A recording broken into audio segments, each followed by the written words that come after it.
보시겠습니다. 누가복음 9장 1절. 예수께서 12 제자를 불러 모으사 모든 귀신을 제어하며 병을 고치는 능력과 권위를 주시고 하나님의 나라를 전파하며 앓는 자를 고치게 하려고 내보내시며 이르시되 여행을 위하여 아무것도 가지지 말라. 지팡이나 배낭이나 양식이나 돈이나 두 벌 옷을 가지지 말며 어느 집에 들어가든지 거기서 머물다가 거기서 떠나라. 누구든지 너희를 영접하지 아니하거든 그 성에서 떠날 때에 너희 발에서 먼지를 떨어버려 그들에게 증거를 삼으라 하시니, 제자들이 나가 각 마을에 두루 다니며 곳곳에 복음을 전하며 병을 고치더라. 보통 우리 구장은 사람들이 3차 갈릴리역 전도라고 이렇게 구분을 하고 있습니다. 그런데 그렇게 구분을 하기보다는 지금 우리가 누가복음 전체의 구절을 1장서부터 9장까지의 내용을 제1장이라고 그래가지고 하나님의 의에 대한 증거로 구분하다 해놨어요. 그리고 제2장은 하나님의 나라에 대한 증거로 구분이 되어져 있습니다. 왜냐하면 지금 속죄 사역을 통해서 예수가 그리스도라고 증거하는 것이 누가복음의 주제거든요. 이건 예수님의 그 사역이라고 하는 것은 의를 이루시고 나라를 이루시는 거예요. 그걸 이루신 거기 때문에 의를 통해 가지고 우리 구약에 언약되어진 메시아임을 증거하고 나라임을 통해 가지고 그리스도인 걸 증거하신다.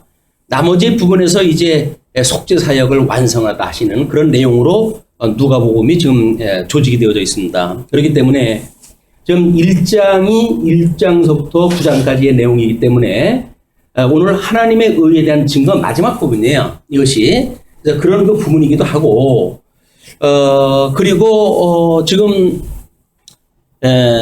우리 8장의 내용하고 9장의 내용하고 그 구조가 배경이 다르게 언급이 되어지기 때문에 특별히 주보에다가 그 비교표를 소개를 해드렸습니다. 그래서 8장에서는 이제 12제자가 예수님과 함께 했고 또 은혜를 받았던 여인들이 소유로 그들을 섬겼던 일들이 좀 8장 배경으로 소개가 됐는데 반해서 9장은 예수님께서 12제에게 권세를 주시고 그리고 그들로 하여금 전도를 보내셔요. 전도를 보내는데 아무것도 가지지 않고 떠나도록 이렇게 이야기를 합니다. 그렇기 때문에 우리는 이제 이런 신약 성경의 배경을 보고 나름대로 구약 성경의 모세 오경과 역사서의 배경을 그림을 그릴 수가 있어요. 모세 오경에서는 언약자손을 이루셨던 사건이기 때문에 흔히 신정정치라고 이렇게 이야기를 한다. 하나님께서 친히 다스렸던 그런 그 역사라고 한다면 이제 그들로 하여금 가나안 땅에 들어가서 나라를 세우고 그리고 그들이 하나님의 그 언약대로 이루어가시는 과정을 통해 가지고는 왕정정치라고 이렇게 보통 신학적으로 구분을 해요. 그런데 왕정정치라고 해가지고 그것이 순수하게 왕으로만 그 정치를 해가는가 아니면 모세오경이 가시적으로 하나님께서 해가신다고 하는 사실을 적극적으로 보여줬다고 한다면 그 다음에 역사서의 섭리는 하나님께서 여러 제왕들, 왕들을 통해 가지고 그 역사를 섭리해 가시면서 간접적으로 메시아를 우리 하나님께 세우시고 그리고 그 메시아에 의해서 나라가 세워진다고 하는 걸 보여주는 그림들이거든요. 그렇기 때문에 친히 보이시는 예수 그리스도의 사건인가, 하나님의 사건인가, 아니면 보이지 않는 하나님께서 메시아를 세워가지고 해가시는 섭리인가, 이걸 볼 수가 있듯이 8장에서는 예수님이 직접 지금 제자들을 데리고 이제 그 복음 사역 갖다 했어요. 근데 이 9장에 와가지고는 제자들에게 권세를 줘가지고 내보냅니다. 그리고 그들에게 아무것도 지참물을 소유하지 말라는 거예요. 왜 그랬을까요? 여전히 그 전도를 하고 있는 제자들 위에는 보이지 않는 예수 그리스도의 권세가 그들을 섭리한다고 하는 걸 보여주는 그림입니다. 이 그림을 통해 가지고 우리는 제2장 하나님의 나라에 대한 증거를 하나님께서 지금 이 하나님 나라를 증거하는 모든 것들이 결국은 우리 주 예수 그리스도를 통해 가지고 이루어 가신다는 이야기로구나 라고는 어떤 전체 이 누가복음에서 그려져 가고 있는 장의 변화를 읽어낼 수가 있어요. 근데 이것이 구조적으로 이런 변화가 없으면 똑같은 우리가 마태복음도 그렇고 마가복음도 그렇고 반복되어지는 역사들 아니에요. 그렇기 때문에 사건별로 이 복음을 이해할 수밖에 없습니다. 그렇기 때문에 어떤 저자별로 나름대로 이제 의도를 가지고 기록을 갖다 했던 성경을 저자의 의도와는 상관없이 우리가 편의대로 알고 있는 정보에 의해서 그냥 해석을 하게 되는 이런 우를 범하게 되어진다는 거죠. 그렇기 때문에 이제 그런 구조의 변화라든가 이런 걸 염두에 두고 우리가 한번 생각을 해봤으면 좋겠어요. 자, 그런데 9장 1절에 예수께서 12제자를 불러 모으사 모든 귀신을 제어하며 병을 고치는 능력과 권위를 주신다고 이렇게 이야기를 했잖아요. 물론 마태복음에서 보게 되면 부활하신 예수 그리스도께서 제자를 삼고 그 제자들에게 권세를 주어요. 그래서 세례를 받고 그 세례를 받게 하고 예수를 그리스도 믿게 하는 역사를 섬기었다 하죠. 마찬가지로 누가복음 우리 사도행전에 가게 되면 부활하시기 전에 예수님께서 성령이 오시게 되면 너희들이 권능을 받고 온 유대와 예루살렘과 온 유대와 사마리아와 땅끝까지 이르는 나의 증인이 될 것이다 라고 이야기를 하십니다. 그때 가서 받는 권세와 여기서 받는 권세는 성격이 달라요. 시기적으로 이미 예수님께서 부활하신 후에 약속하시는 권세와 12제자를 파송하면서 주시는 권세하고는 의미가 달라요. 근데 거기서 이제 어떤 것이 다른가를 우리가 이렇게 살펴볼 수가 있는 것이 그들로 하여금 하나님의 나라를 전파하며 앓는 자를 고치게 하려고 내버리셨다고 그렇게 이야기했거든요. 이들을 내버리시는 것이 뭐냐면 하나님 나라를 전파하래요. 그리고 병을 고치도록 이렇게 하시기 위해서 지금 내버리신 거거든요. 그러면 이들이 나가가지고 전파했던 하나님의 나라는 어떠한 나라일까요? 이때까지 그 하나님의 나라는 불확실합니다. 그냥 예수님이 하나님의 나라에 대해서 증거했고 그 제자들에게 하나님의 나라를 전파하라 라고 이야기했을 때 제자들이 가지고 있는 그 하나님의 나라의 개념은 과연 무엇일까? 예수님이 이제 그 복음 사역을 했을 때 세례 요한의 제자들이 왔었죠, 한 번은. 그래가지고 세례 요한이 감옥에 있다가 보니까 하나님의 나라가 회복이 되어지면 뭔가 좀 변화되어진 어떤 그 섭리가 보여야 되는데 전혀 그렇지 않은 거예요. 제자들을 보내가지고 오실 그이가 당신인지 여쭤봐라 라고 제자들을 보냈어요. 근데 그 얘기는 뭡니까? 하나님 나라가 회복되어진다고 한다면 뭔가 다른 양상이 보여야 되는데 그런 게 조짐이 없는 거예요. 그냥 제자들을 보내가지고 예수님한테 묻습니다. 오실 그이가 당신이냐고 묻는데요. 우리 선생님께서 그 이야기예요. 그랬더니 우리 거기 주보에다 소개를 갖다 해드렸죠.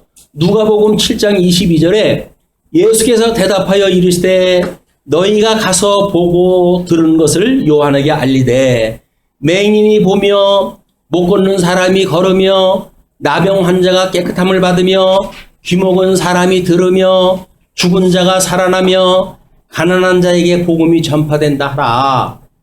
이것이 메시아가 왔다고 하는 증거예요. 구약 성경에 메시아가 오게 되면 어떻게 회복이 될 거를 육적 계시의 방법으로 소개를 했기 때문에 예수님은 그 구약 성경을 들어가지고 내가 구약 성경에 언약되어진 메시아다라고 하는 걸 이야기를 한 거거든요. 근데 하나님의 나라의 임재가 결국은 병 고치는 회복에 대한 문제로 대부분이 이루어지고 있어요.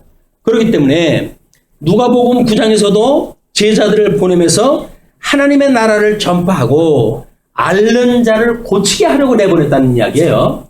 그럼 하나님의 나라가 과연 병 고치는 것이 다일까? 라고 하는 의심을 우리가 갖게 되잖아요. 그리고는 성경 신학적인 입장으로 봤을 때 그게 예수님이 그리스도라고 증거하는 거지 병 고치는 게 목적이냐라고 하는 걸 가지고 우리는 어떤 그 신비주의자들을 공격을 하다 하고 그랬어요. 그러면 왜 성경에서 하나님 나라를 증거하라고 하면서 이렇게 병에서 노임을 받도록 권능을 주셨을까? 그 의미는 무엇일까? 그것이 확인되어져야 돼. 그게 확인이 되어져야 부활하신 후에 예수님께서 성령을 통해서 주시는 권세나 제자들에게 약속을 했던 그 권세나 그의 차이를 우리가 알게 되어진다고요. 그렇지가 않으면 제자들이 예수님이 와가지고 가르치셨던 하나님의 나라에 대한 거를 막연하게 듣고 그리고 이제 그걸 소개하러 다닐 거 아니겠어요? 우리 예수님이 구약에서 언약되어진 메시아다. 그분이 오셨기 때문에 너희들의 병을 고쳐주는 역사가 일어난다. 이런 그 이야기가 회복되어진 하나님 나라의 양상이에요. 그런데 구약 성경에서 모든 선지서에서 이야기한 것이 뭡니까? 결국은 그 잃어버렸던 통일 왕국을 그들이 소유하고 있었지만 불순종으로 인해 가지고 그럼 그 나라를 잃어버렸잖아요. 바벨론의 포로로 끌려간 지경에까지 이르렀단 말이에요. 그런 자들에게 하나님 나라의 회복이라고 하는 의미는 뭘까? 그것이 나름대로 선지서들이 이야기한 것처럼 고향에 가가지고 아주 보잘것없는 성전을 회복을 하고 무너지기 쉬운 어떤 성곽을 회복을 하고 그렇게 했음에도 불구하고 제사는 제사대로 지려지지 아니하고 그리고 그 파사 제국에 의해서 그게 회복이 되어졌으면 뭔가 이스라엘의 광복이 이루어질 텐데 그 이어서 헬라 제국 또 한 400년 정도로 지나가가지고 로마 제국에 의해 가지고 달라진 게 아무것도 없는 거예요. 이스라엘 백성들이. 그런 그 이스라엘 백성들이 하나님의 나라에 대한 그림을 어떻게 그리고 있었을까요? 짐작이 안 가십니까? 결국 이들이 사모했던 그런 하나님의 나라는 정치적으로 해서의 광복. 그래서 하나님을 믿는 그런 그 사람으로서 통일 왕국의 시대처럼 병든 자가 없고 먹을 것이 풍요롭고 이런 세상을 그들은 바라봤을 거예요. 우리가 이제 새해가 되어지게 되면 끊임없이 새해를 복 많이 받으시라고 인사를 하잖아요. 그런데 그 복이라고 하는 것이 과거에 우리가 상실되어져서 하나님 나라를 잃어버리고 복을 잃어버려가지고 귀신이 우리한테 거짓말로 만들어진 복의 개념 그걸 가지고 우리 조상들은 인사할 때 했어요. 그렇지 않습니까? 그 복이라는 건 뭐예요? 이 지상의 복이에요. 지상의 복을 이야기를 했단 말이에요. 한때는 우리는 복을 받으라고 인사를 하면 안 된다. 복을 누리라고 이야기를 해야 된다. 이렇게 해가지고 차별화를 하려고 그랬었는데 적어도 우리가 내재적으로 초월한 하나님의 나라에 대한 개념이 확보가 되어졌다고 한다면 이 땅에서는 일반 기시적으로 해가지고 복 많이 받으라고 하는 인사 문제일 게 없어요. 그리고 주 안에서는 신령한 복을 받는 것을 우리가 또 구할 수가 있는 거죠. 그러니까 어떤 OX 문제처럼 이걸 나눠 나가지고 이거는 옳고 이거는 그르고 이렇게 이야기를 해서 차별화를 갖다 해가지고 이렇게 믿는 사람들끼리 어떤 갈등을 유도하는 이런 그 일들은 결국 지혜로운 복음 전도 방법이 아니라고 보여집니다. 그렇기 때문에 지금 예수님이 오셔가지고 제자들을 보내가지고 하나님의 나라를 전파하라라고 했을 때 이들이 알고 있는 하나님의 나라의 개념은 자기네들이 알고 있는 수준으로 알려줄 거 아니겠어요? 어떤 건지 몰라요. 그 사람들은 그 개념이 구약 성경을 통해 가지고 하나님의 나라를 그들이 약속을 했던 선지자들이 그런 메시지 그 정도를 가지고 복음을 증거를 할 것이 분명합니다. 그렇기 때문에 지금 이 하나님의 나라를 더욱 구체화시키는 방법은 10장서부터 21장까지의 하나님의 나라에 대한 증거의 장면을 통해 가지고 우리는 구체화되어져 가고 그리고 무엇인가 구역에서 육적으로 설명한 것을 신령한 방법으로 어떻게 해석을 갖다 하는가 라는 과정을 통하지 아니하고는 알아낼 방법이 없어요. 그렇기 때문에 모든 그 성경학자들이 하나님의 나라를 전파한다라고 그러면 초기 당시에 하나님 나라를 전파했던 내용이나 또는 예수님이 부활하셔가지고 그의 제자들이 전파했던 하나님의 나라나 이걸 같은 개념으로 묶어가지고 설명을 하는 거예요. 그래가지고 미완의 그 하나님 나라와 그 다음에 더 미래의 하나님 나라, 현재와 미래를 하나로 설명하려고 하는 아주 강력한 갈등 구조가 있다. 뭐라 상당히 아주 오묘한 그런 거 하나님의 나라의 개념을 설명하는 것 같은데 그게 하나로 묶어내려고 하니까 그러는 거예요. 이때는 예수님이 십자가에 죽기 전에 하나님의 나라의 개념이에요. 우리 구약성경에서 끊임없이 뭡니까? 통일 왕국이 하나님께서 통일 왕국을 세우게 했잖아요. 그럼에도 불구하고 분국이 되어졌어요. 이 분국이 되어졌고 불순종에 의해서 끝내 바벨론의 포로로 유수가 되어지게 했고 그러나 하나님께서 모세 이 오경에서의 약속을 기억을 하시고 이들을 회복하시는 것이 우리 역사서의 내용이라고 그렇게 이야기를 하지 않았어요? 역사서. 이 역사서의 내용이에요. 그러면 이게 전부 하나님의 나라예요. 이스라엘이라고 하는 하나님의 나라. 그런데 구약 성경대로 오신 예수님께서 지금 뭘 증거하는 겁니까? 이 이스라엘을 통해 가지고 이게 하나님의 나라를 지금 증거한단 말이에요. 하나님 나라를 증거해요. 근데 이런 구조가 없으면 그냥 막연하게 하나님 나라라고 이야기를 할 거예요. 하나님 나라를 증거한다. 근데 그 하나님 나라를 예수님이 초기 당시에 받았던 그런 그 나라의 개념이나 또는 부활하신 후에 그 나라의 개념을 소개함으로 해서 세례 요한한테 여자가 낳은 자 중에 세례 요한이 가장 큰 자라고 이야기를 하지 않았습니까? 마지막 선지자이기 때문에 그런 거예요. 마지막 선지자이기 때문에 구약의 모형적인 구약 성경을 가지고 오실 메시아를 마주보고 지금 세례까지 베풀었잖아요. 그게 가장 큰 자란 말이에요. 그럼에도 불구하고 이 하나님 나라에서 가장 작은 자보다도 작은 자라고 이렇게 이야기를 하잖아요. 그러면 왜 이 신약 성경에 와가지고 하나님 나라의 천국에서 가장 작은 자라 할지라도 선지자보다 세례 요한보다 더 크다고 해석을 할까요?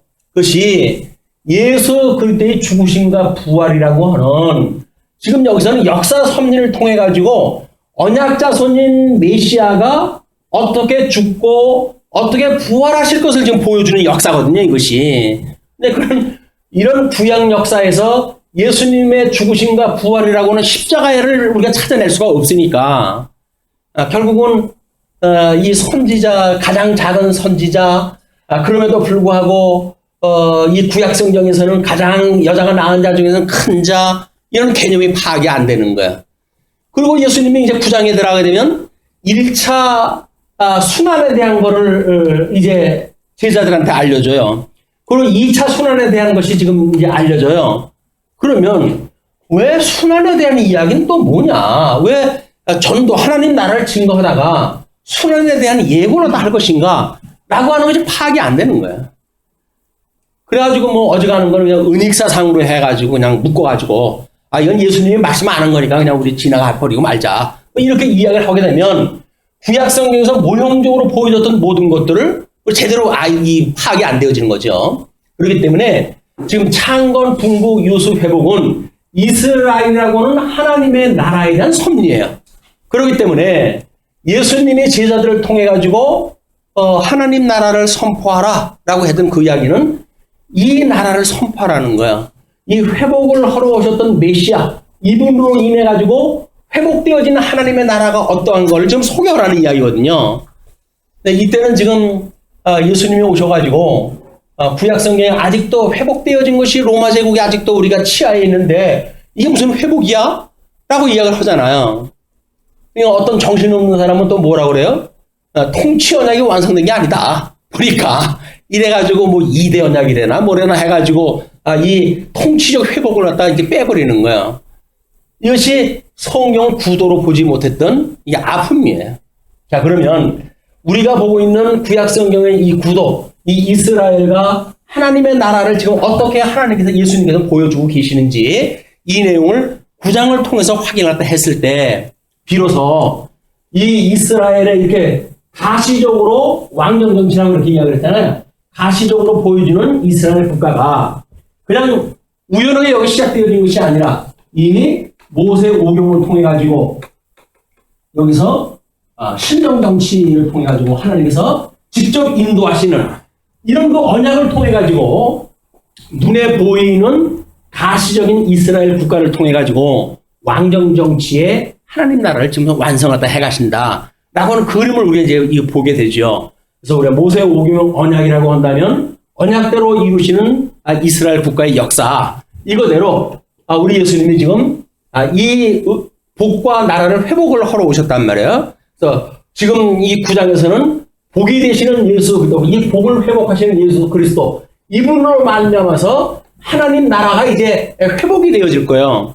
이제 이 복이라고 하는 복이라고 하는 그거는 복의 근원이 되신 예수 그리스도니까 이분으로 말미암아서 하나님 나라가 완성이 되어진다. 이제 그 하나님의 나라를 완성하시는 분이 바로 예수 그리스도라는 거 아닙니까? 예수님이 제자들을 파송을 다 한 거예요. 자, 그러니까 여행을 보내서 주님께서 주관하신다고 하는 걸 뭘로 보여주시냐면 이르시되 여행을 위하여 아무것도 가지지 말라. 지팡이나 배낭이나 양식이나 돈이나 두보롯을 가지지 말며. 이거는 여행자들의 필수 품목이에요. 필수 품목. 근데 이 필수 품목을 가지고 다니지 말라고 한다는 이야기는 뭡니까? 너희들은 이 하나님 나라를 전파하면서 이 세상 사람들이 먹고 마시고 하는 그것에 연연해가지고 하나님 나라 증거한다고 한다면 어울리지 않아. 이 하나님 나라라고 한다면 이 하나님 나라의 주인이신 이 주인이 너희들을 보내고 이 주인이 직접 너희들 먹을 거를 주관하고 하는 걸 내가 알려줄 테니까 너희들은 내가 공급하는 걸 가지고 이 전파 사역을 해라 그 이야기예요. 그렇기 때문에 우리 마태복음에서도 너희는 무엇을 먹을까 마실까 염려하지 말라고 그러잖아요. 무엇을 먹을까 마실까 염려하지 말라는 건 뭐예요? 생명의 근원이신 이분이 우리의 주관자가 되신다고 하는 전제가 없으면 안 돼요. 예수님을 믿지 않으면서 어떻게 먹을 걸 걱정을 안 해요? 먹을 거 걱정을 해야지. 우리는 영원한 생명을 얻었다. 이분으로 말미암아 영원한 생명을 얻고 영원한 하나님 나라를 우리가 얻었고 그렇기 때문에 영생을 얻은 서롱도로서는 이 땅에서 무엇을 먹을까 마실까 이런 걸로 염려하는 것이 아니다. 왜? 하나님 나라는 먹고 마시는 데 있는 것이 아니거든요. 근데 이 신령한 세계를 추구하는 거란 말이에요. 이거를 담기 위해서 우리 육체를 아직도 남겨두셨으니 지금 육체가 살기 위해서 이걸 준 게 아니에요. 이거를 보존하기 위해서 육체가 남아져 있는 거란 말이에요. 그럼 육체는 하나님 나라를 증거하는 증인으로서의 삶으로 살아가기 위한 방편으로 준 거 아니에요. 방편 때문에 이 증인의 삶을 포기한다는 건 말이 안 되죠. 이 주객이 바뀌는 거 아닙니까? 이런 개념을 가지고 우리가 신령한 몸을 가지고 신령한 하나님 나라를 보고 살아가는 증인의 삶이 어떠한 것인지 이걸 우리가 이제 전제를 갖다 하고 그림을 그려야 됩니다. 자, 필수 품목을 가지지 말며 어느 집에 들어가든지 거기서 머물다가 거기서 떠나라. 한번 자기를 받아들인 집이 있다고 한다면 복음이 그 지역의 복음이 다 끝날 때까지는 그 집에서 떠나지 말래요. 왜냐면 이때 당시에 복음을 전달한답시고 이 집 저 집 방문을 갖다 해가면서 호구조사 해가면서 밥 얻어먹는 친구들이 있었거든요. 그런 나라가 아니란 말이야. 거기는 그냥 어느 집이고 너를 맞이하는 자 그가 너하고 함께 하는 거야. 내가 너희를 불렀을 때 너희들이 나와 함께 이 복음 사역을 갖다 했지? 그런 것처럼 너희들도 복음을 증거하러 가서 너희를 맞이하는 자 그런 자들과 함께 하는 거야. 내가 너희들과 함께 있었을 때 내가 은혜를 끼친 자가 우리를 공개하지 않더냐? 그럼 너희들이 가지고 하나님 나라를 증거하게 되면 너희들이 하나님 나라를 소개받고 은혜를 깨달은 자, 병이 나은 자, 마땅히 그런 은혜 받은 자가 너희들과 함께 할 것이야. 그 이야기예요. 그건 여전히 이 대주제가 되시는 예수님께서 함께 있을 때나 그들이 전도 여행을 떠나가지고 나눠져 있을 때나 똑같은 형식으로 이루어진단 말이에요. 이것이 신정이냐 왕정이냐처럼 가시적으로 예수님과 함께 있을 때냐 아니면 예수님하고 떨어져 있을 때냐 라고는 상태가 다름에도 불구하고 여전히 그걸 주관하시는 분은 주님께서 하신다. 지금도 우리 주님이 믿어지게 되면 이분이 만사를 지금 섭리하시는 분이니까 이분을 믿는 믿음으로 우리가 살아가는 거예요. 자, 그렇게 해서 그런데 누구든지 너희를 영접하지 아니하거든 그 성에서 떠날 때에 너희 발에서 먼지를 떨어버려 그들에게 증거를 삼으라 하시니 여행객들이 보통 이제 어떤 그 불의한 곳을 방문했다거나 그래서 그 지형을 떠날 적에는 발에 먼지를 떠는 것이 그들의 관습이었어요. 그렇기 때문에 지금 예수님께서는 너희가 복음을 증거로 갔는데 그 지역에서 너희를 영접으로 하지 않는다. 그렇다고 했을 때는 벌써 필부터 있으니까 하지 말고 발에 먼지를 떨고 거기를 떠나라 그 이야기에. 그걸 그 증거를 삼아라 그 이야기에. 증거 삼는다는 게 뭡니까 그러면? 그 먼지가 뭐 때로는 그들이 인생을 마감할 때 궁극적으로는 저 예수님이 모든 걸 심판하실 때 이때에 그 먼지들이 일어나 가지고 증인이 되어진다는 게. 제 예수 그때 증거했는데 믿지 않았어요. 그걸 누가 증거한다고요? 먼지가 한다는 거예요. 먼지가. 이 세상의 모든 천지 만물을 하나님이 지으신 거야. 우리는 먼지라고 한다면 지극히 작은 거라고 생각이 들잖아요. 그리고 뭐 태산이라고 그런다면 엄청 크게 보이잖아요. 그런데 그 태산도 먼지가 모여서 태산이 된 거예요. 우리는 뭐 이렇게 큰 걸 가지고 맹세를 하게 되면 그러면 그 맹세가 확실한 것 같고 이렇게 보이지 않는 거 가지고 맹세를 하면 언제도 그 맹세를 뒤집어도 될 것 같은 생각이 들잖아요. 근데 함께 있을 때나 떨어져 있을 때나 우리의 주관자 되시는 예수님, 왕정정치나 신정정치의 여전히 대주제가 되시는 하나님이 모든 역사를 섭리하시는 것처럼 큰 거나 작은 거나 여전히 심판의 빈거가 거기에 있다는 거예요. 뭐 정신 없는 사람은 뭐 그래도 자기는 억울하다고 이야기하는 사람도 있습니다만은 세상 사람들이 다 저럴 수가 있느냐고 그런데도 불구하고 이거는 뭐합니다. 뭐 이렇게 이야기를 하는 분도 있더라고요. 근데 이 먼지가 드러나서 마지막으로 심판할 적에는 꼼짝 못해요. 하나님의 심판을 당하기 때문에 그렇습니다. 그 증거를 삼으라 하시니 제자들이 나가 각 마을에 두루 다니며 곳곳에 복음을 전하며 병을 고치더라. 복음을 증거했어요. 복음이라는 건 뭐예요? 복된 소식이에요. 복된 소식은 뭡니까? 하나님께서 이렇게 약속했던 이스라엘 나라가 이렇게 회복되어집니다. 라고 하는 걸 지금 증거를 갖다 했잖아요. 이게 복된 소식이에요. 왜? 이 복에 참여가 되어지는 건 복된 소식이죠. 그리고 아픈 자들의 병을 다 낫게 해주는 거야. 근데 예수를 믿으면서 병 난다고 하는 것이 마치 어떤 목회의 목적인 것처럼 이야기를 하게 되면 맞지 않는 거 아니에요, 이게. 그것만 봐도. 우리는 신령한 사람으로 해가지고 이미 건강한 사람들이에요. 건강한 사람들이기 때문에 이 질병이라든지 그런 것들은 더 이상 우리를 방해할 수 있을 만한 이 가치가 없는 것들입니다. 그냥 그렇게 되면 그냥 하고 물리쳐야지. 거기에 종이 돼가지고 어느 교회 가게 되면 불치병이 난다고 그러더라. 이래가지고 교회 다니는 거 아니에요. 우리는 성도기 때문에 이미 모든 이 저주로부터 자유함을 받은 사람들이다. 그걸 믿는 것이 믿음의 세계이기 때문에 그렇습니다. 자, 이제 그런 뒤에 7절로부터 9절을 보시게 되면 헤롯이 주권적 권세를 두려워하는 내용이 소개가 되어져요. 헤롯이라고 한다면 그때 당시에 분봉왕이거든요. 지금 이 갈릴리 지역의 3차 사역이라고 이야기하는 걸로 보아서는 마지막 사역에 거의 이제 갈릴리 지역에 예수님은 예루살렘으로 내려와야 돼요. 예루살렘으로 내려와가지고 본격적으로 성전이 있는 곳, 거기 하나님 나라로 모든 사람들이 알고 있는 곳, 그것에 와서 하나님 나라를 증거해야 될 거 아닙니까? 그렇기 때문에 마지막 갈릴리 사역인데 그 갈릴리 지역을 맡고 있었던 분봉왕이에요. 헤롯.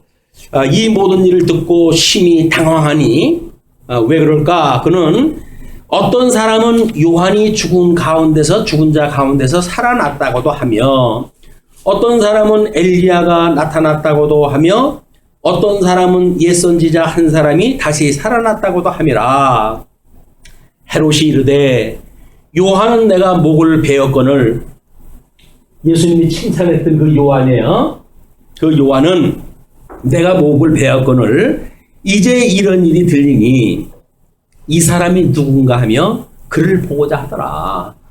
이 병을 고치고 이제 이런 기이한 일들이 일어나니까 그때 정치적인 어떤 이제 일을 감당하고 있는 사람 아니에요? 그러니까 이자는 이런 어떤 신앙적으로 해가지고 표현하는 중요하지는 않아요. 자기가 다스리고 있는 그 어떤 이스라엘의 나라를 다스리는 거기에 관심이 있고, 그런데 자기가 죽였던 요한이 있음에도 불구하고 죽었던 요한이 살아났다고 그러더라 라고 하는 이야기가 들리니까 그를 직접 죽였던 본인으로서는 깜짝 놀랄 일 아닙니까? 그렇다고 한다면 나는 그럴 거 아니겠어요?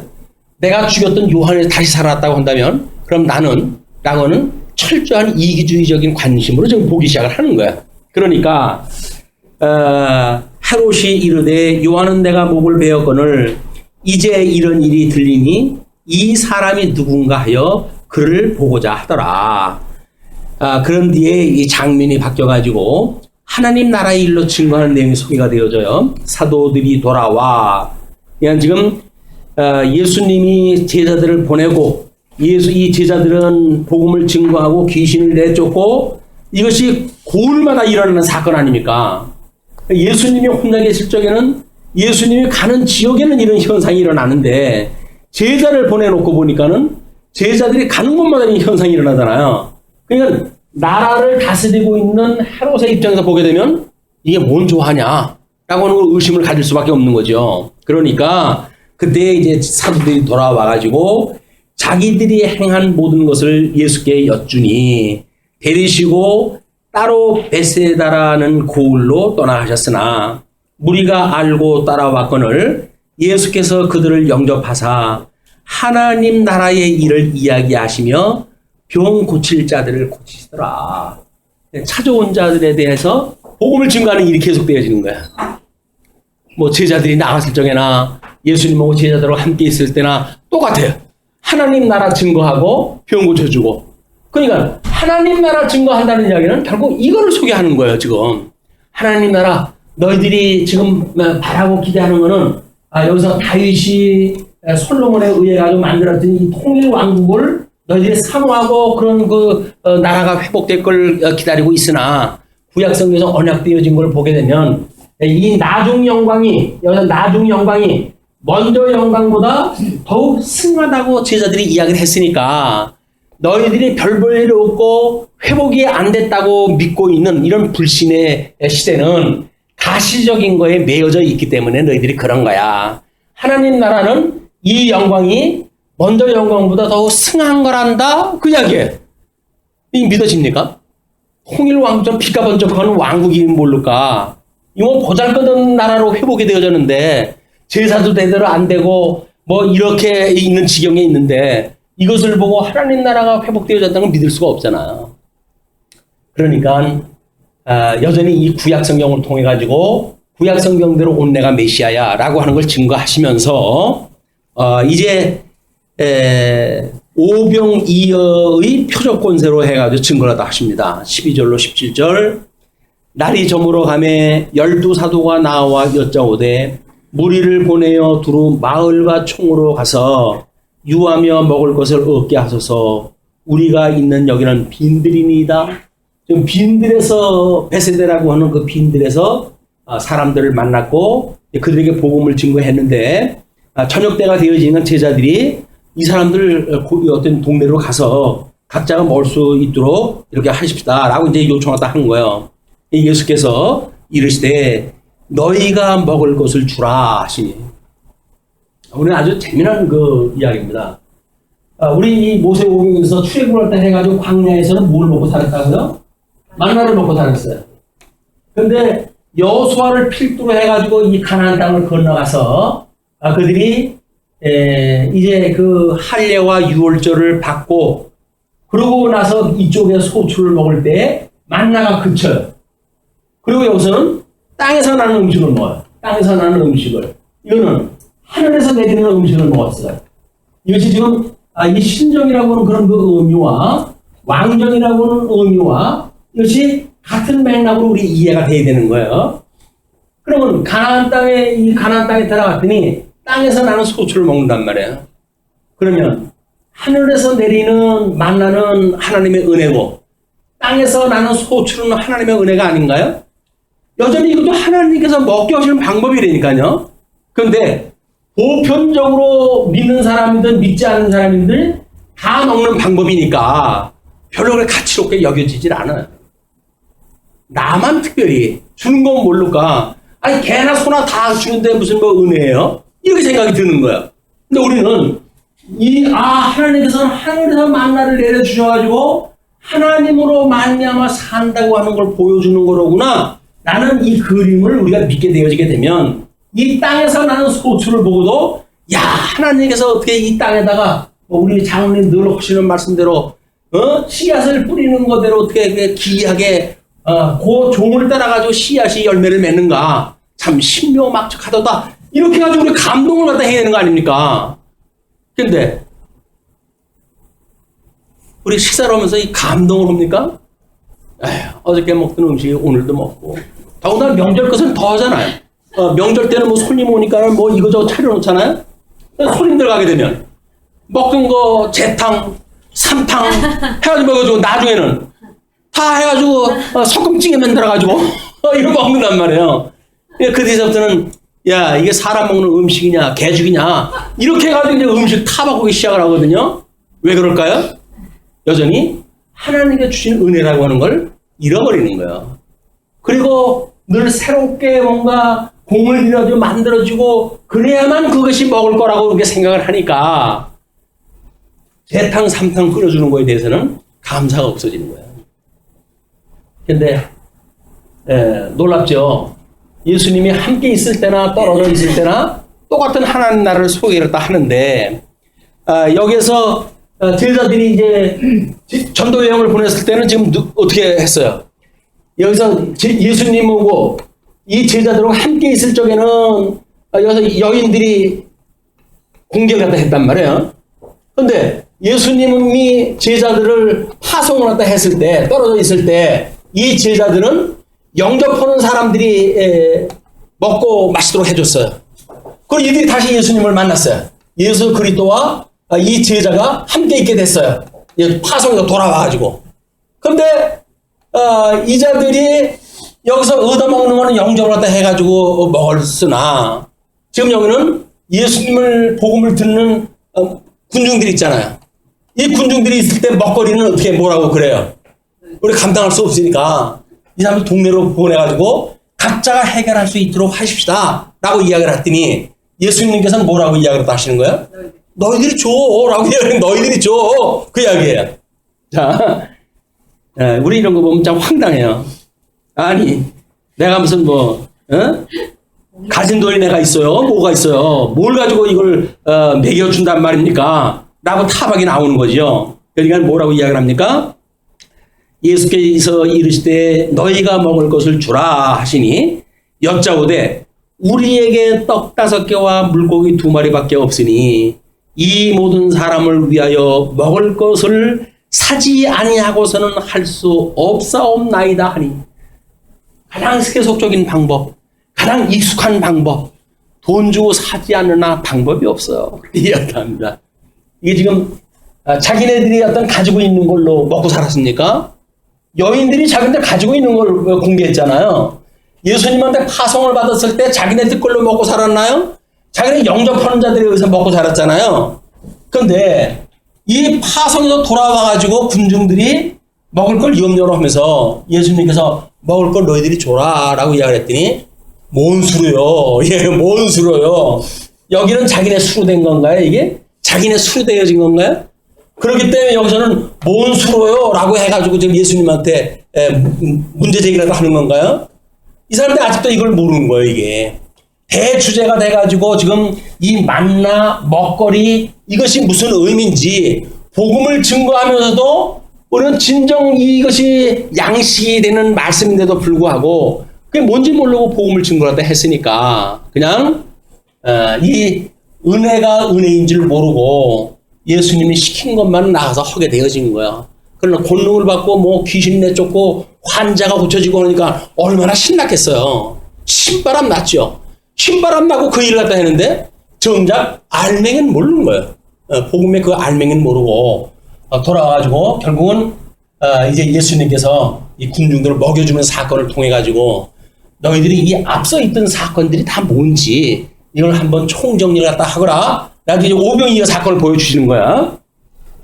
자, 이제 14절에 왜 그들이 사지 아니하고는 할 수 없다라고 이야기했을까? 이는 남자가 한 5,000명 되밀어라. 제자들에게 이르시되 때를 지어 한 50명씩 앉히라 하시니 제자들이 이렇게 하여 다 앉힌 후 예수께서 떡 5개와 물고기 2마리를 가지사 하늘을 우러러 축사하시고 떼어 제자들에게 주어 무리에게 나누어 주게 하시니 축사라고 하는 그 이야기는 그냥 유대인들이 식사 전에 하나님 앞에 기도하는 그 내용이에요. 그 기도대로 축사를 다 하니까 그리고는 50명씩 앉혀놨는데 그 무리에게 나누어 줘요. 나누어 주게 해요.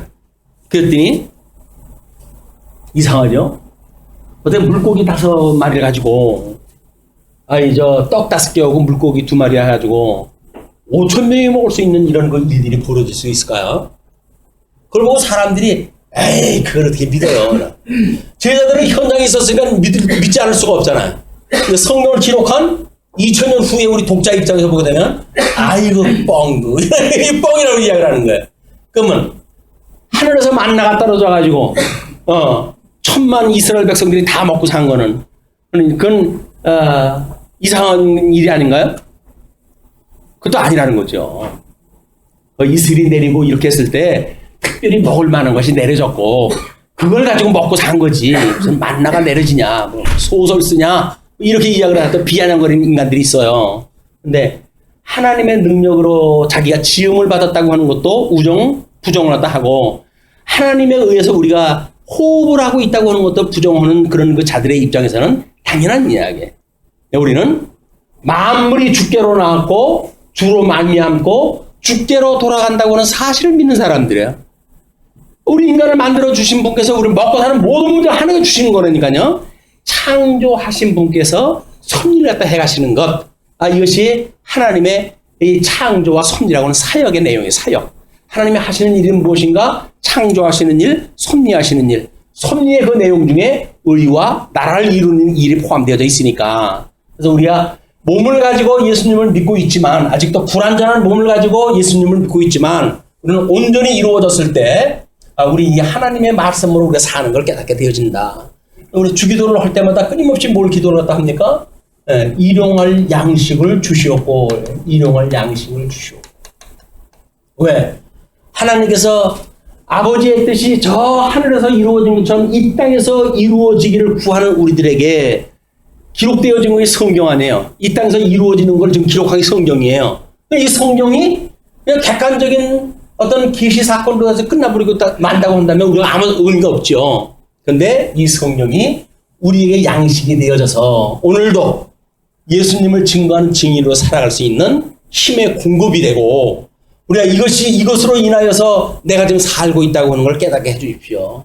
예수님을 우리가 성찬식에 때만 먹는 것이 아니라 예수님의 살과 피를 지금도 하나님의 말씀으로 우리가 먹고 마심으로 하나님의 은혜에 내가 참여하고 있다고 하는 걸 깨닫고 신령한 몸을 입고 하나님 나라의 백성으로 살아간다고 하는 걸 믿게 해주세요라고 하는 것이 일용할 양식을 주세요. 그 이야기에. 이게 믿어지지 않으면 어떻게 여기서 우리가 우리에게 죄 진 자를 용서해 준 것처럼 우리의 죄를 용서해 주시고 우리를 시험에 들게 하지 마시고 그리고 우리를 악에서 구해 주세요라고 하는 기도가 이렇게 나와요.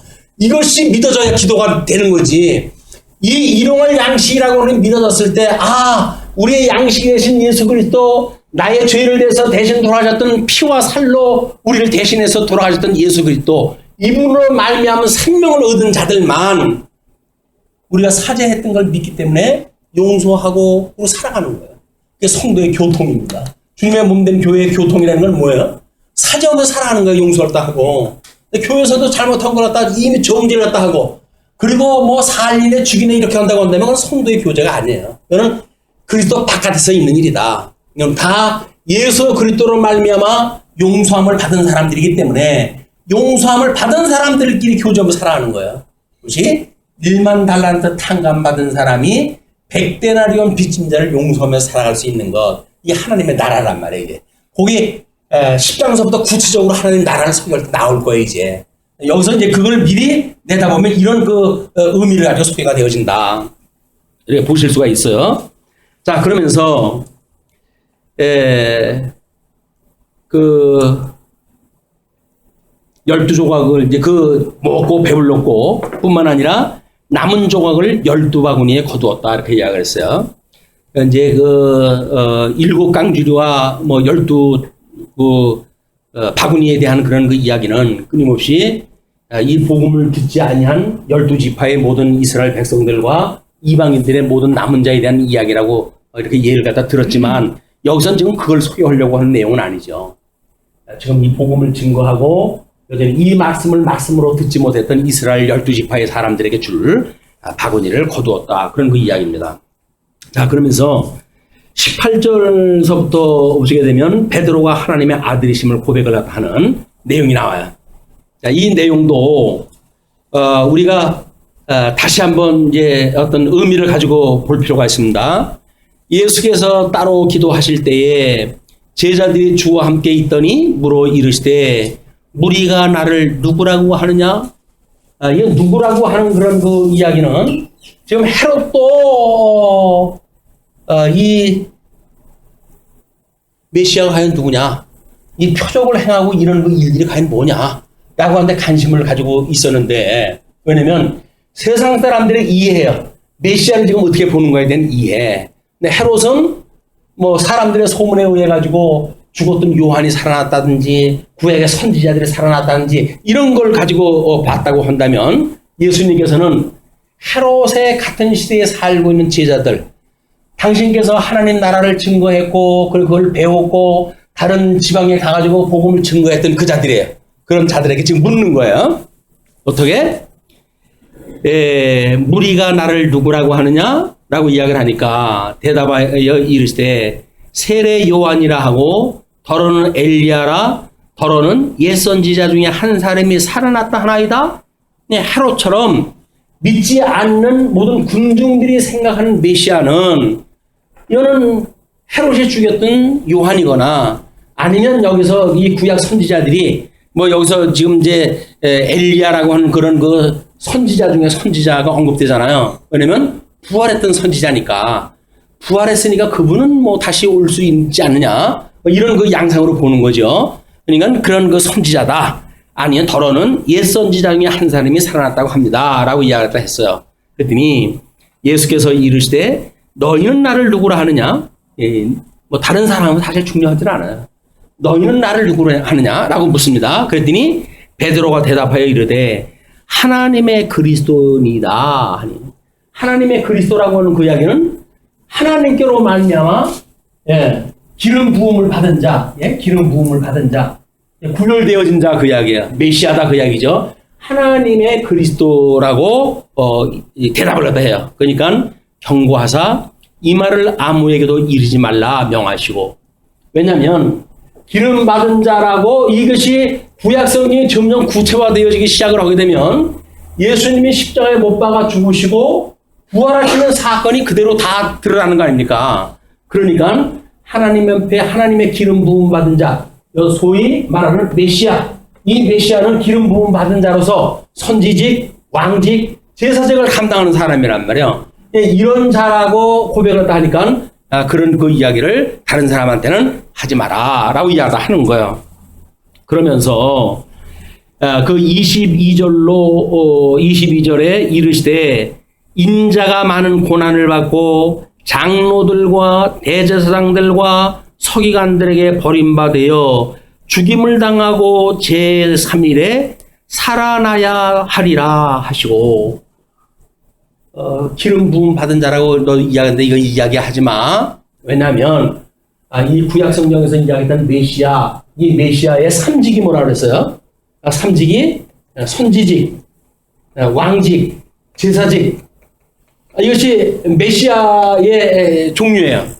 그런데 예수님 오셨을 당시에 종교 지도자들을 보게 되면 여기에 이 선지직을 감당할 수 있도록 되어진 자들이 서기관들이에요. 성경을 연구하고 그리고 그걸 가르치는 서기관들이고, 그리고 이 왕직을 감당하는 사람들이 장로의 직을 갖고 있는 자들이에요. 그리고 물론 이 제사직은 제사장 그룹들이에요. 그때 예수님 오셨을 때에 나름대로 기름 부음 받은 자를 증거하는 자들이 이 자들이었었는데, 마땅히 이 자들이 성령의 감동을 받고 하나님이 보내심을 받은 자라고 한다면 예수님을 소개해야 되는 자들이어야 될 거 아닙니까? 근데 예수님을 소개하지 아니하고 종교적으로 왜곡되어진 진리를 소개하는 자들이기 때문에 예수님께서는 이 자들의 누룩을 조심하라고 그러는 거예요. 이것이 소위 적그리스도예요. 자기네들이 그리스도 연하는 자들의 이야기입니다. 그러니까 서기관들에게 이제 임자가 많은 고난을 받고 장로들과 대제사장들과 서기관들에게 버림바 되어 죽임을 당하고, 이 자들에 의하여 오히려 예수님이 십자가에 못 박아 죽으시고, 그 이야기에 제3일에 살아나야 하리라. 이 뉴스와 회복에 가르쳐줬던 그림자적으로 보여줬던 이스라엘 역사가 예수 그때의 죽으심과 부활이라고 하는 이 내용을 소개하는 일이기 때문에 이렇게 돼야 된다, 그런 그 이야기죠. 그것이 지금 22절까지의 내용이에요. 예, 첫 번째 순환을 예고하시는 내용으로 해가지고 이 순환, 예수님이 십자가에 죽으셔야 된다는 이야기입니다. 자, 이스라엘 백성들이 바벨론의 포로로 끌려갈 때 몇 차례 끌려갔다고요? 3차례 이 바벨론의 포로로 끌려갔어요. 회복될 때도 마찬가지로 3차례에 의해 회복이 되어져요. 그러니까 예수님이 십자가에서 돌아가시기 위해서는 3차례 이 유수에 대한 경고를 해야 돼요. 내가 이들에 의해서 십자가에 못 박아 죽어야 되겠고, 그러나 내가 사흘 만에 부활했다 할 것이다 라고 이야기했던 이 순환에 대한 예고를 3차례씩이나 하게 되어진 이유입니다. 그게 되어지니까 그렇게 하면서 이제 이렇게 이야기를 합니다. 23절, 또 무리에게 이르시되 아무든지 나를 따라오려거든 자기를 부인하고 날마다 제 십자가를 지고 나를 따를 것이니라. 자, 지금 여지껏 이 정치 지도자들, 종교 지도자들이 왜곡되어져 있는 이런 내용들을 지금 군중들은 이해를 하고 있는 거예요. 예수님이 메시아라고 하는 그 표적을 보여주고 하시는 분은 결국은 요한이, 죽었던 요한이 살아났거나 선지자가 다시 살아났거나 이런 종류로 이제 이해를 다 하고 있으니까 예수님께서 그걸 가지고 제자들이 당신은 하나님의 이 기름 부음 받은 자입니다 라고 제대로 설명했다 하니까 이렇게 이야기를 하는 거예요. 누구든지 나를, 무리에게 이르시되 누구든지 나를 따라오려거든 자기를 부인하고 날마다 제 십자가를 지고 나를 따를 것이니라. 어떻게 하고 따르라고요? 자기를 부인하라는 거예요. 이 사람들이 알고 있는 개념, 이 해 아래서 알고 있는 정치와 종교로 얼룩져 있는 이런 그 유대인들의 문화, 이런 거로부터 너희들이 죽지 않으면 안 돼. 이 어떤 이 구습에 얽매여져 있고 옛 정보에 의해서 살아간다고 한다면 나를 못 만나, 그 이야기예요. 요즘 대선 후보자들이 난립을 갖다 하고 그렇게 난리가 났잖아요. 그 사람들이 하나같이 하는 이야기가 뭡니까? 새 정치를 열어야 된다는 거예요. 새 세대를 준비해야 된다는 거예요. 그렇다고 한다면 옛 것을 벗어버려야 될 거 아니에요. 옛 것을 벗어버려야 될 거 아니에요. 근데 옛 것을 벗어버릴 만한 사람이 와가지고 새 것 주장하는 사람 봤습니까? 다 옛날 거요. 저 한번 뒷주변에 서 있는 사람들이 새 것을 주장을 하기 때문에 그 사람들 가지고는 안 돼요. 그 사람들의 논리라고 한다면 나는 모든 기득권 내려놓을 거야. 포기할 거야. 라고 해서 새로운 사람들이 나오면 모를까. 아니, 여태껏 지네들이 했는데 지네들이 뭐 새 정치를 해요. 맨날 썩은 정치 하던 인간들이 마찬가지. 안 되는 거예요. 자기를 부인하지 않으면 안 되는 거예요. 자기 부인할 게 뭐가 있어요. 여지껏 그 빌붙어가지고 기득권 유지하고 잘 먹고 잘 살았는데 이제 와가지고 뭘 새 정치를 해요? 지금까지 자기네들이 정치를 갖다 했지. 누가 정치했나? 우리는 지네들이 하는 거 그냥 보기만 했어요. 선거 때 되면 표 하나 주고 우리는 구경만 했거든요. 새정치를 갖다 해야 되는데. 할 거면 진짜 그저 이제 해. 새정치라고 하는 것이 뭔가 새로운 사람이 와가지고 새롭게 시작을 하는 걸로 생각하는 아닙니다. 하나님께서 바꿔놓지는 않으면 안 됩니다. 군중의 생각을 바꾸고 따르고 있는 사람들의 생각을 바꾸고 이렇게 되지 않으면 안 되는 거예요. 옛날 사람들 군중 속에서 뭔 새로운 역사를 다 해갑니까? 안 되는 거예요. 그러니 지금 너희들이 나를 따르려고 하거든 자기를 부인해라 그 이야기예요. 우리가 알고 있는 내가 살았는데 하나님 살아있는데 내가 왜 죽었다고 그래요? 이렇게 이야기하면 안 되는 거예요. 예수님을 따르려고 한다면 어떻게 돼요? 우리가 아담 이후에 우리가 죽어져 있었구나 라고 하는 것이 인정이 되어져야 내가 살아있는 줄 알고 뭐 꿈지럭거리는데 그럼 내가 여지껏 죽은 영을 가지고 이렇게 사는 거야? 자기를 부인하다 해야 되는 거예요. 그래야 비로소 예수 그리스도로 말미암아 새로운 우리가 영생을 얻게 되어진다. 그러니까 누구든지 나를 위하여 제 목숨을 잃으면 구원하리라. 이렇게 되면 이제 우리가 시험에 드는 거예요. 우리가 이 목숨을 잃지 않으면 구원을 못 받는다는 이야기야? 어떡하라고. 그렇게 해가지고 심지어 예수님을 위해 가지고 사지로 가는 사람들도 있잖아요. 잘못 이해를 하게 되면 그렇게 되어집니다. 그런데 사람이 만일 온 천하를 얻고도 자기를 잃든지 빼앗기든지 하면 무엇이 유익하리요?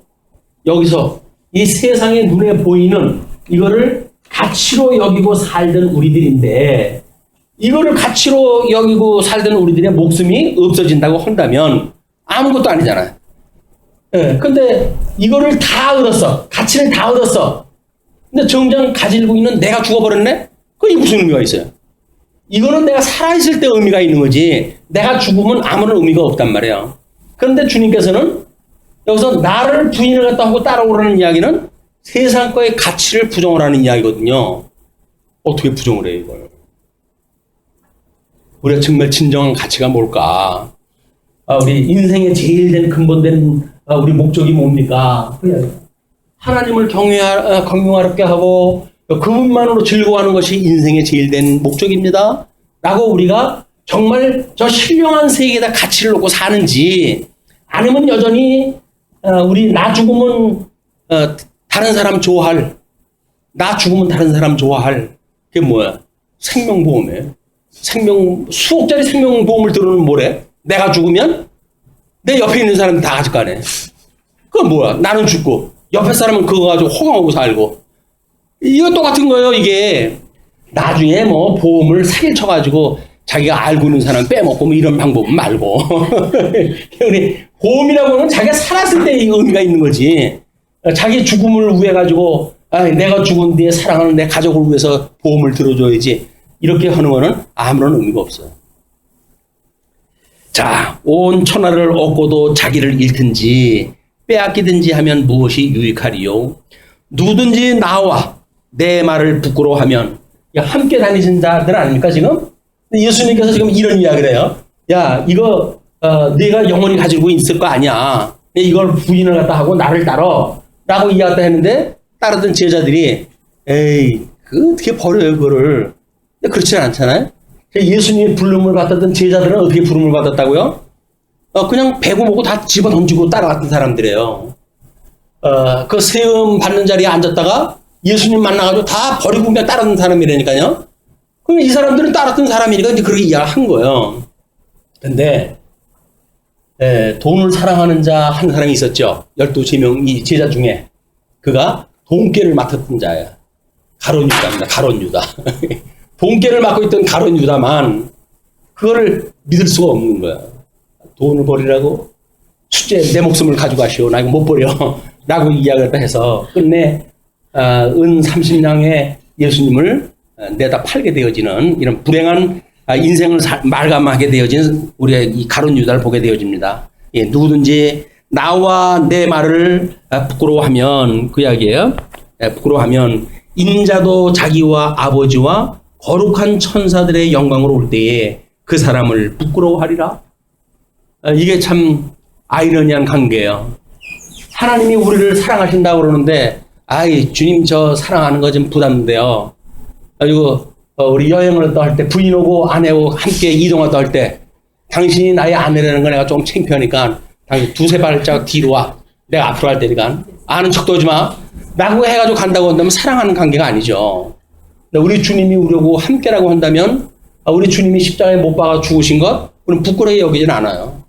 오히려 그것이 자랑스럽죠. 나의 생명을 대속하셨다고 하는 은혜로 인하여서 우리는 감사의 삶을 살게 되어지는 것이다. 그러니 내가 참으로 너에게 이르노니 여기 서 있는 사람 중에 죽기 전에 하나님의 나라를 볼 자들도 있느니라. 하나님의 나라를 지금까지 소개해 놓고는 하나님 나라를 볼 자가 있대요. 어떻게 그 나라를 볼 것인지 다음 시간을 우리 예약을 해 놓도록 하죠. 기도하시겠습니다.